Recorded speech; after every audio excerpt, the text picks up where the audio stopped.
ஏய் அது சபரி தானே? ஏய் ஆமாடா. ஏய் காலேஜ் ஹீரோ.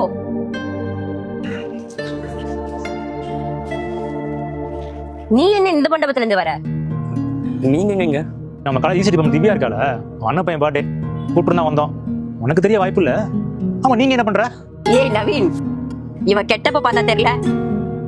இவனும் அந்த வாலியும் மூஞ்சும் இந்த மண்டபத்துக்கு கேட்டரிங் வேலை பார்க்க வந்திருக்கான். ஏய் சபரி, நீ இந்த வேலைலாம் பாப்பியா? பாத்தியா அவன் நேரத்தை? ஏய் நவீன், இவன் காலேஜ்ல நம்மள விட ஸ்போர்ட்ஸ்லயும் ஸ்டடீஸ்லயும் எல்லாத்துலயும் பெரிய ஹீரோ நினைப்பு அப்படின்ற தூரு வேற இவனுக்கு இருக்கு. இப்ப எதுக்கு இப்பெல்லாம் பேசிட்டு இருக்க? இந்த பாரு, எச்சல் எடுக்கிறேன்னு என்னைக்குமே எங்களுக்கு கீழே தான் ஸ்டேட்டஸ்ல. அது முதல்ல புரிஞ்சுக்கோ. ஏய் அது சபரியோட அப்பா தானே? ஏய் அவரே தான் பேரண்ட்ஸ் மீட்டிங் வருவார்ல, நான் பார்த்திருக்கேன். இப்படி நீங்க வேலை பார்க்கறது உங்க அப்பாக்கு தெரியாது. அங்கிள் ஏய் அங்கிள் இங்க வாங்க. அங்கிள் உங்களதான். ஏய் அவர் எதுக்கு கூப்பிடுற?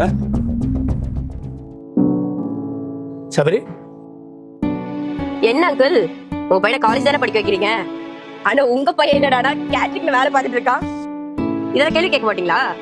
என்னப்பா இது? அப்பா, நான் ரொம்ப நாளாவே இந்த பார்ட் டைம் வேலைலாம் பார்த்துட்டு தான் இருக்கேன். இது உங்ககிட்ட சொன்னா திட்டுவீங்கன்னாப்பா உங்ககிட்ட சொல்லல. உன்னை கஷ்டப்பட்டு படிக்க வைக்கிறேன், என்னப்பா இப்படி பண்ற? என்னப்பா நீங்களும் இவங்கள மாதிரியே பேசுறீங்க? நீங்க என்ன கஷ்டப்பட்டு படிக்க வைக்கிறீங்கப்பா. அதை தாண்டி எனக்கும் ஒரு சில செலவுலாம் இருக்கும்ல, அதுக்கு உங்ககிட்ட காசு கேட்டு கஷ்டப்படுத்த வேணாம்னாப்பா இந்த மாதிரி பார்ட் டைம் ஜாப்ல வந்துட்டு இருக்கேன். இதுல என்னப்பா தப்பு இருக்கு? நீங்க போன செமஸ்டருக்கு உங்க வீட்டுல இருந்து எவ்வளவு ஃபீஸ் வாங்கி கட்டீங்க? 15,000 ரூபாய். ஆனா நான் எங்க வீட்டுல வாங்கவே இல்லை. நான் வேலைக்கு போய் சேவ் பண்ண காசுல இருந்து கட்டினேன். அதுக்கு தானேப்பா நான் இருக்கேன். இல்லப்பா, அது என் கடமை.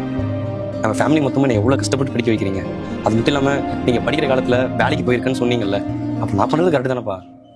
தம்பி, நீ இப்படி வேலை பார்க்கறது கஷ்டமா இருந்தாலும் ஃபேமிலி கஷ்டத்தை புரிஞ்சுது. நீயே சம்பாரிச்சு உன்னை நீயே பார்த்துக்கணும்னு தன்னம்பிக்கையோட இருக்க பாரு. அதை நினைச்சா எனக்கு ரொம்ப பெருமையா இருக்குப்பா.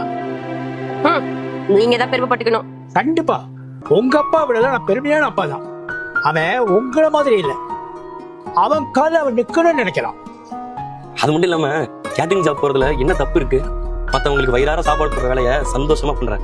எங்க மாதிரி மிடில் கிளாஸ்ல பிறந்து காலேஜ் படிக்கிற பசங்களுக்கு எல்லாம் கேட்டரிங் ஜாப் மாதிரி ஏகப்பட்ட ஜாப் இருக்கு. அதெல்லாம் நாங்க சந்தோஷமாவும் சுயமரியாதையோடையும் பண்ணி உழைச்சி எங்களுக்கான காசை நாங்க ஏர்ன் பண்றோம். புரியுதா? சும்மா ஒரு சுத்திட்டு இருக்கவங்களுக்கு எல்லாம் எங்க போய் போகுது?